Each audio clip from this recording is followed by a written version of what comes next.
Ya estamos en el piso con Miriam Bregman, lo anticipábamos recién, candidata a diputada por la Ciudad de Buenos Aires, ex diputada, ustedes la conocen bien, abogada, dirigente del FITU, le agregaron una U últimamente, ella particularmente... Se le agregaron hace rato. Hace rato, sí. Hace 2 años cuando se amplió el Frente de Izquierda. Más que le agregaron la U. Pero a mí me gustaba FIT, quedaba un poquito mejor. Más marketinero. Y quedaba más. Vos sabés que es no es lo nuestro el marketing. No. Bueno, un poquito le están prestando atención últimamente, ¿eh? También es cierto. Me imaginaste que le pusimos FITU. Claro. Bueno, pero vamos a conocerla un poquito más a esta abogada blonda, dirigente histórica del PTS. A ver, ¿quién es Miriam Bregman?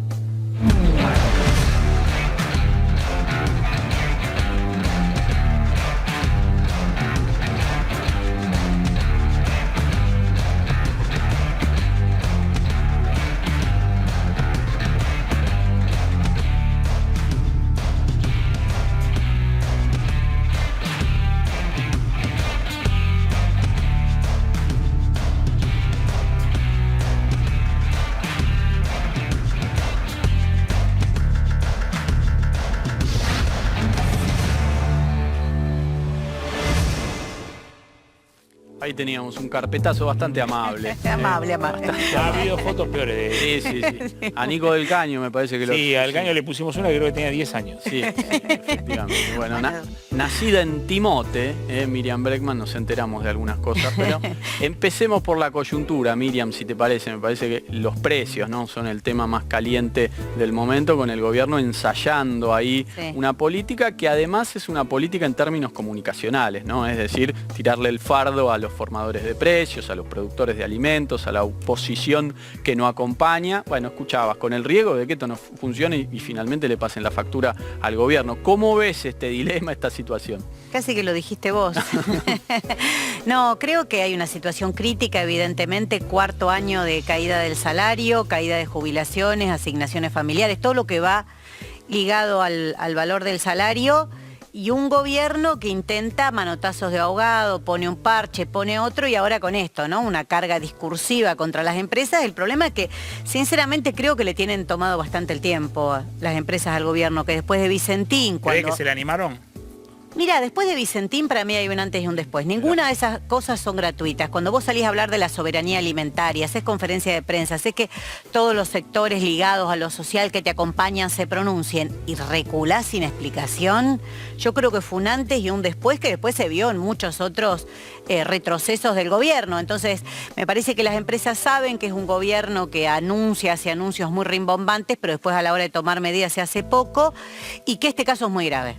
Este caso es muy grave. Las empresas, grandes empresas productoras de alimentos, centralmente la Argentina, están haciendo una extorsión a punta de pistola sobre el gobierno, pero por esa vía sobre el bolsillo de toda la población. Me parece que es gravísimo, que nunca han tenido contemplación de nada. En este país se han puesto camiones en la ruta para tirar litros de leche cuando tenés la mitad de los pibes pobres. Entonces, me parece que son muy duros, muy duras en cómo actúan y que están haciendo un lobby fenomenal que tiene distintas aristas. Una es la del valor de los alimentos, exigen una reforma laboral. Me parece que como por cuotas van metiendo una agenda, y por eso del otro lado se necesita la propia. Cuando la CGT o los movimientos sociales afines al gobierno salen a movilizarse, que como militantes tienen todo su derecho. ¿Te imaginas que justo yo no le voy a cuestionar a un militante que no puede expresar sus ideas políticas? El problema es que en tanto organizaciones gremiales, organizaciones sociales, lo que se necesita es salir a enfrentar esto, salir a defender el salario de trabajadores y trabajadoras, salir a plantear que salarios y jubilaciones, asignaciones deben indexarse, actualizarse por la inflación. Esa es la primera medida antiinflacionaria, es esa, que nadie pierda contra la inflación.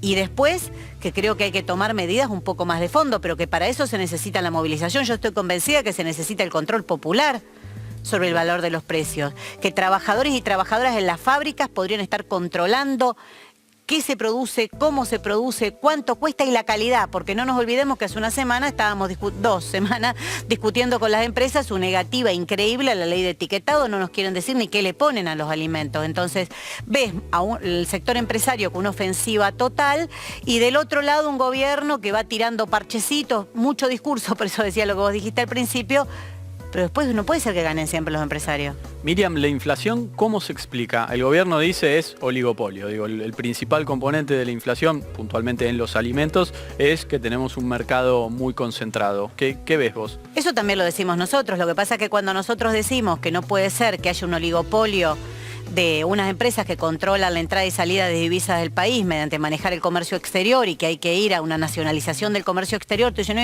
pero la izquierda. Bueno, y sí, pero la izquierda, pero lo contrario es esto, ¿eh? Lo contrario no es que hay un gobierno... Es un término medio. ¿Alguien lo ve? Yo creo que no. Que Pero históricamente el peronismo ofreció a priori ese término medio, al menos de lo discursivo. Mirá, ni siquiera una Junta Nacional de Granos hay hoy en la Argentina, o sea, en lo discursivo está todo bien. El problema es que llegó el momento de terminar con los discursos porque la Argentina va así. Sí.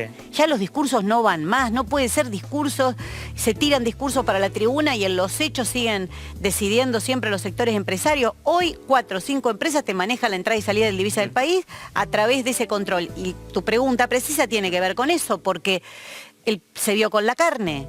El precio internacional te determina el precio interno, entonces no es que vos estás hablando de cosas diferentes. Claro, la inflación es multicausal, yo coincido, es así, y centralmente tiene que ver con una estructura trazada de la Argentina, un país dependiente que tiene muchísimos condicionamientos, pero por algún lado tenés que empezar, y no va a ser con que vos Ahora, endurezcas el discurso.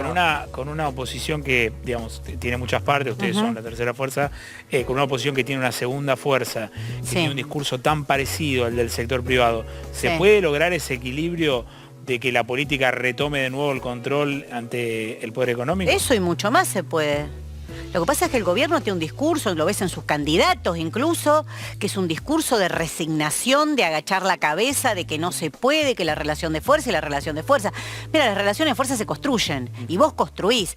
Cuando después de las urnas, parece que viste que dicen el mensaje de las urnas, parece que el oído izquierdo lo tenían tapado, solo le entró todo por el derecho, porque dieron un giro conservador, pusieron directamente a ministros para aliarse, para congraciarse con los factores de poder, y lo ponen, por ejemplo, Mansur, ya me habrán escuchado hablar lo que puedo opinar yo de Mansur, ¿no? Además de obligar a una niña de 11 años a parir, lo que significa su relación con los sectores de poder, con Estados Unidos, con el Fondo Monetario, con los laboratorios. Pero si lo pones a Julián Domínguez, no es para hacer la reforma agraria, no es para discutir el precio de los alimentos, no es para plantarte con el agronegocio, es para congraciarte. ¿Por qué no pensar que eso es lo que necesitaba el gobierno? Bueno, el gobierno puede ser, sí, te concedo el gobierno, ahora el pueblo no. Pero, el problema es para de qué lado querés poner. Puede ser, el gobierno lo necesitaba, esto, volumen político. Mamita, ¿qué es volumen político? Que nos tenemos que comer a un reaccionario como Mansur, que Julián Domínguez, que lo festejó todo el agronegocio, que viene de ganancias récord y siguen aumentando y el valor de los alimentos. Y cuando ganan se la fugan, porque otro fenómeno de la Argentina es ese. Entonces, claro, puede ser que el gobierno en su estrategia política lo necesite. Eso con los intereses populares no tiene nada que ver. Con los intereses, ok, pero puede ser que sea como un reflejo de cierto corrimiento del sentido común a la derecha. Es, por ejemplo, lo que dice Leandro Santoro. Dice, nosotros... No dice, no afirma, no concede que hubo un giro a la derecha, pero dice, tenemos una sociedad que vota a Junto por el Cambio, que es la primera fuerza, tenés el fenómeno de Milei en la ciudad, Espert, otros candidatos, lo como que es una reverberación. Lo escuché el otro día en un reportaje, escuché una parte, no llegué a escuchar todo, por ahí digo alguna incorrección, con Alejandro Berkovich y después mi compañero Fernando Rosso, que lo recomiendo que lo lean en su newsletter. Lo hacemos. Hacen bien. Pueden entrar por La Izquierda Diario y suscribirse. Hizo un análisis muy bueno de ese discurso, porque hablando con Fernando lo veíamos que nos llamó mucho la atención cómo ni siquiera se trata de transmitir esperanza, ¿no? Algo muy común de las campañas electorales. No, es la resignación y agachar la cabeza, que cuanto más la agache y más te sometas al Fondo Monetario, más digas que vas a cumplir con todo, y cuanto más derechistas pongas en el gobierno, y cuanto más te quedes calladito, te va a ir mejor. Bueno, eso no me digan que resultó en algún lado del mundo, porque eso es lo que produce el envalentonamiento de la derecha. Haber ajustado no es gratis. Que Cavallo, que lo veía ahí a Cavallo antes de venir, no sé si me querían asustar para que no hable, no sé qué estrategia tenían ustedes, que Cavallo le diga a Guzmán, qué bueno el déficit fiscal que estás consiguiendo, no me digas que después vas a tener volumen político para enfrentar a los factores de poder. No. Miriam, si vos le das todos los guiños a la derecha, después, la sociedad se derechizó. Pues amigo, ¿y tú qué has aportado? Aportaste a Mansur, aportaste a Julián Domínguez, a Aníbal Fernández. ¿Ese es tu aporte para eso? Sí, ves un gobierno posibilista, está claro. No, yo no veo mucho posibilismo. No veo posibilismo, ¿eh? No veo posibilismo. Veo que se van acomodando a los factores de poder, como te decía, pero esta salida posible no es. Esto ya se intentó un montón de veces. Me refiero a eso, digo. Hablábamos al principio del programa del debate. Vamos a ver un corte de el contrapunto, si querés, que tuvieron Spert y el Caño ayer.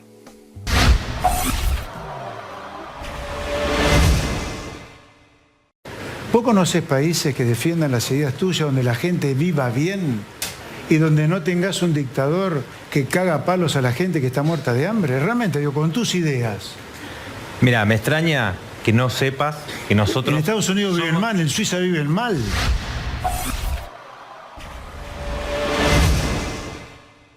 Bueno. Es como llevar una torta a algún velorio, Spert, ¿no? Viste que caí, me equivoqué de puerta. ¿Qué sé yo? No sé cómo puedes seguir haciendo esas preguntas. Es una pregunta muy conservadora que tiene la función de que vos nunca cuestiones este sistema. Entonces, y vos lo tuyo, y contame dónde funciona el capitalismo. Explícale a la juventud que se moviliza por miles en el mundo que este capitalismo que está destruyendo el planeta, no ya tus derechos, la falta de un aguinaldo, un trabajo precarizado, todo lo que le vienen dando como única posibilidad a la juventud, sino que además lo están destruyendo literalmente, están destruyendo el planeta. Decime dónde funciona lo tuyo, pero me da risa porque Spert se la pasaba hablando de Chile, era su gran modelo. Ayer no dijo la palabra Chile. Nicolás del Caño le decía Piñera, Chile, Piñera, miraba para arriba, decía ustedes, no sé qué. Estados Unidos, movilizaciones enormes, huelgas enormes en Estados Unidos. No dijo la palabra Estados Unidos, ¿viste? Entonces me parece que acá veníamos con una campaña electoral donde muchos se habían comido el cuentito de una derecha imparable, imbatible, y que se la sabía todo. Bueno, Milei sabe, Spert sabe, tanto en el debate de Capital como en el de ayer, de la provincia de Buenos Aires, se vio que están acostumbrados a hablar solo, que no aguantan 5 minutos. Hoy, ¿vos creés que la gente que vota a esos espacios lo mueve lo que suceda en un debate? Es interesante eso. Creo que tienen dos componentes, por lo menos el de Milei, que es el que tengo más pensado por obvias razones. Para mí tiene un voto... Que fue bastante más taquillero, por otro lado, ¿no? No sé, yo estaba ahí. Me cuesta mirarlo. Me refiero electoralmente, digo, sacó me cuesta verlo desde afuera contra 5 de Spert, ¿no? Porque la adrenalina que te produce el momento. Te vimos. Gracias. Por eso te digo, el voto de Milei centralmente, tal vez el Spert es parecido, es un voto construido con mucho apoyo económico, mucho apoyo mediático y a fuerza de hablar solo y decir que todo lo que dice está bien, incluso que el cambio climático es un invento del comunismo, que todo lo que pasa es obra del maligno. Digo, es gente que habla con ese nivel de argumento, ¿no? El maligno, y nadie le repregunta, che, ¿y el maligno qué te dice para los próximos días? Nada. O sea, es un nivel de amparo económico y mediático feroz. Y creo que tiene dos votos.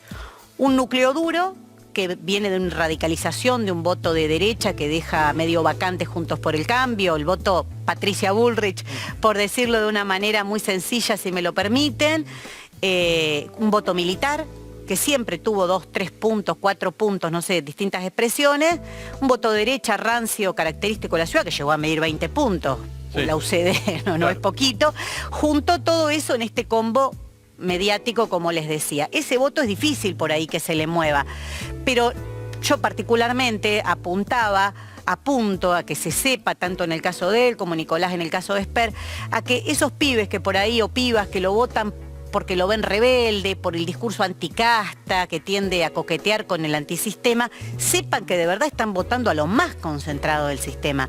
Ahí es donde tenemos que apuntar hasta el 14 de noviembre para demostrar, el voto derecha es derecha, la gente que es derecha en esta ciudad, Macri ha sacado una cantidad de voto impresionante, gana la reta, qué sé yo, pero también tenés que ver cómo se construyen esos votos.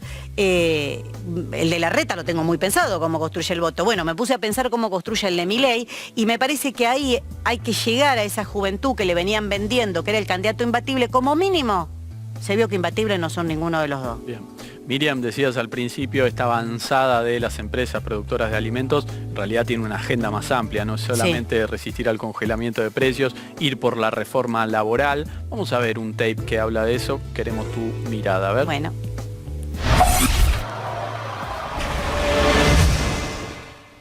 no hay más espacio para la hipocresía, ¿no? Estamos diciendo, no, los derechos de los trabajadores, ¿de qué trabajadores? Del 28% de los insiders, que pagan el 72% de los outsiders, que es de los que están fuera del mercado. Llevamos 2 años de prohibición de despido y no veo amago de que se levante. Eso va a haber que levantarlo y probablemente haya que combinarlo con una emergencia laboral. Ahí lo teníamos a Hernán Lacunza, que es el principal asesor de Horacio Rodríguez Larreta en temas económicos, su ministeriable, ¿no? Llegado el caso de que Larreta sea presidente. Él lo que decía ahí muy brutalmente es: la reforma laboral afecta a una recontra minoría, que son los trabajadores en blanco, que son pocos y cada vez menos, ¿no? Decía, creo que eran menos de 3 de cada 10 son los que están en blanco, con lo cual, bueno, y se legislará hacia adelante. Hay que renovar la legislación para generar más empleo, aunque sea con menos derecho. Eso no lo dice, pero lo subtitulamos es lo que quieren decir, un poquito. Sí. Bueno, ¿qué mirada? ¿Qué falso? Que en Brasil ya se hizo una reforma laboral donde se quitaron derechos, se eliminaron derechos, prometían 2 millones de puestos de trabajo por año y aumentó la desocupación del 12 al 14%. Por ponerte un ejemplo, te puedo poner ejemplo en los 90 en la Argentina. Se eliminaron derechos y la desocupación tocó el 20% y la pobreza creció exponencialmente. Creo que quieren sacar o instalar una conclusión de que el problema de que esté tan mal la Argentina no es porque gobernaron las mismas coaliciones políticas hace 40 años de ajuste en ajuste, y que lo que nos trajo hasta acá no es el ajuste, no es el pago de la deuda ilegal y fraudulenta, es porque hay un grupo de trabajadores que tienen muchos derechos. Bueno, como te dije, te lo niega Brasil. La reforma laboral no significó eso. Mirá las fotos de Brasil hoy, gente revolviendo entre los huesos para poder comer. O sea, una foto cruel. Te lo demuestra en contra lo que pasó aquí en los 90. Lo demuestra algo que dijo Álvarez Agis hace unos días en el coloquio de IDEA. El costo laboral es mucho Me pareció más bajo, muy bueno ese dato. El costo laboral es la mitad del 2011. Tampoco lo demuestra. Y te lo demuestra que los convenios más flexibles, como el de la UOCRA, que es el modelo que gustan poner, por ejemplo, Larreta, Lustó, Vidal, no tienen niveles de desocupación menor. Y tampoco cuando hay recuperación de la economía o rebote de la economía, crece más rápido. Es decir, no pueden mostrarlo ni con los convenios actuales, no lo pueden mostrar.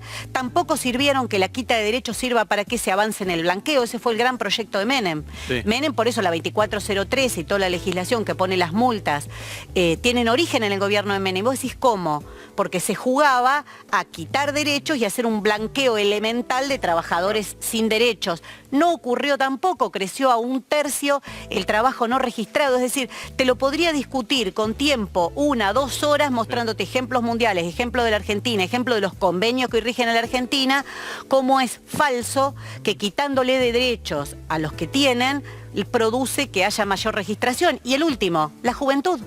Hoy la juventud trabaja en un 70% precarizada en la Argentina y no tiene menores índices de desocupación, tienen mayores índices de desocupación. Entonces es falso lo que están tratando de instalar, como hablábamos antes con el tema de los alimentos, es que el problema son los de abajo y no los de arriba. Y el problema son los de arriba, categóricamente. Miriam Bregman, muchísimas gracias. Muchas gracias. Vamos a